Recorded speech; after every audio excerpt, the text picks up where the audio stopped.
Hello viewers, today we are talk about Othon Friesz.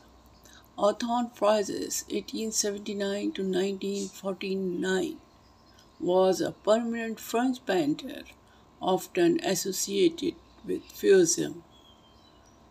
So his artistic journey evolved significantly throughout his career. Born in 6 February 1879 in Normandy, his early life was deeply influenced by the natural landscape of coastal hometown and its rich tradition to maritime life.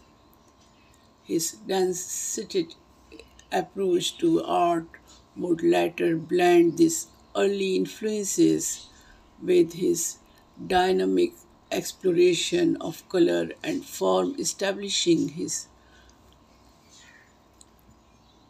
him as a notable figure in the world of modern art.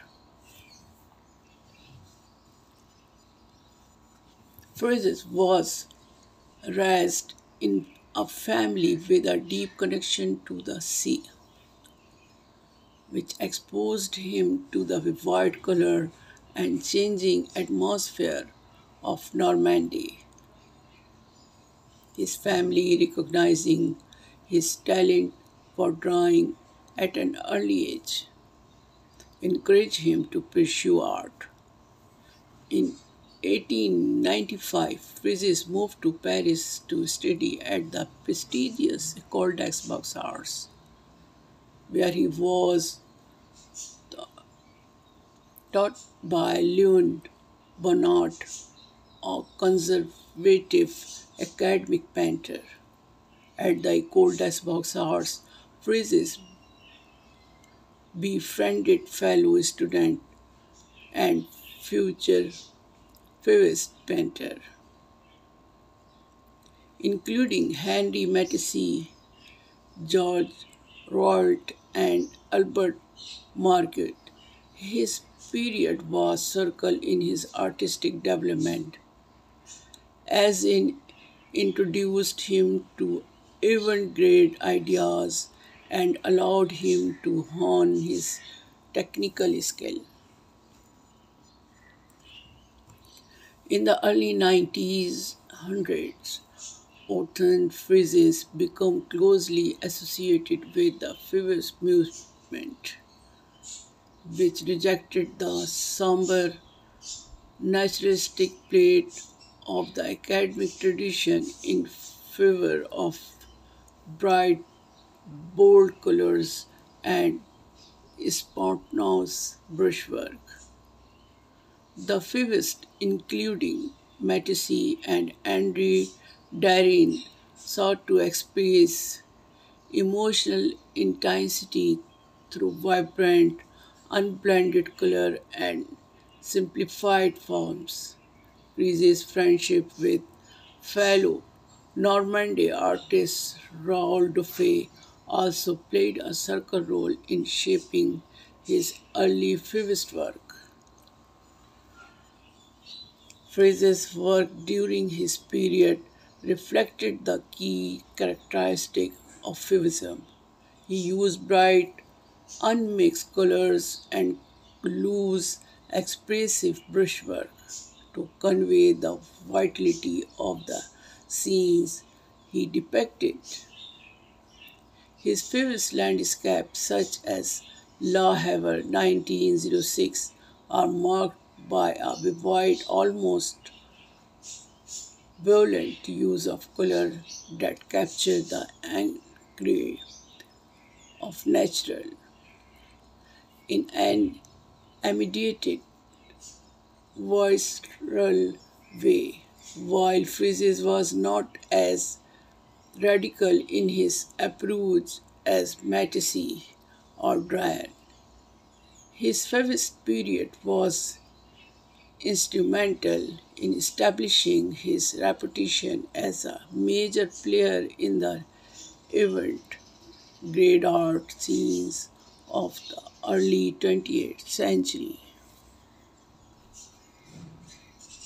Despite his involvement in Fauvism, Friesz never fully embraced its more extreme traditions.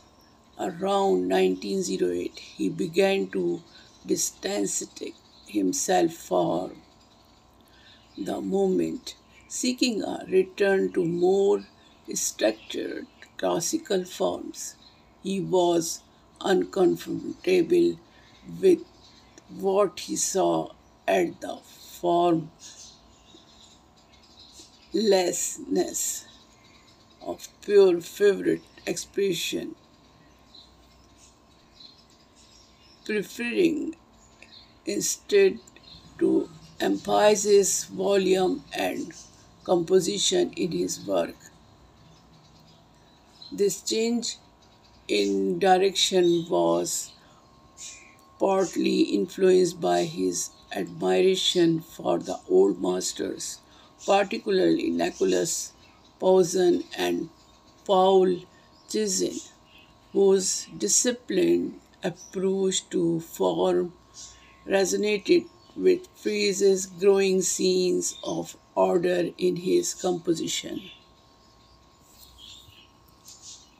Friesz's post-Fauvism work is characterized by a more subdued color palette and a greater focus on structure. He began to employ a more controlled architecture style, using color to define space rather than to evoke emotional intensity. His paintings to his period, such as The Port of Antwerp 1911, reflect his desire to balance spontaneity with compositional rigor. Throughout the 1920s and 1930s, Othon Friesz's style continued to evolve. He became known for his landscapes, still life, and figure painting, which combined the expressive qualities of his earliest work with more disciplined classical approach to composition. His work during his period reflects his growing interest in traditional forms and his belief in the enduring value of craftsmanship in art. Friesz's teaching career also flourished during this year. He became a respected professor at the academic and Academia Moderne in Paris, where he influenced a new generation of artists.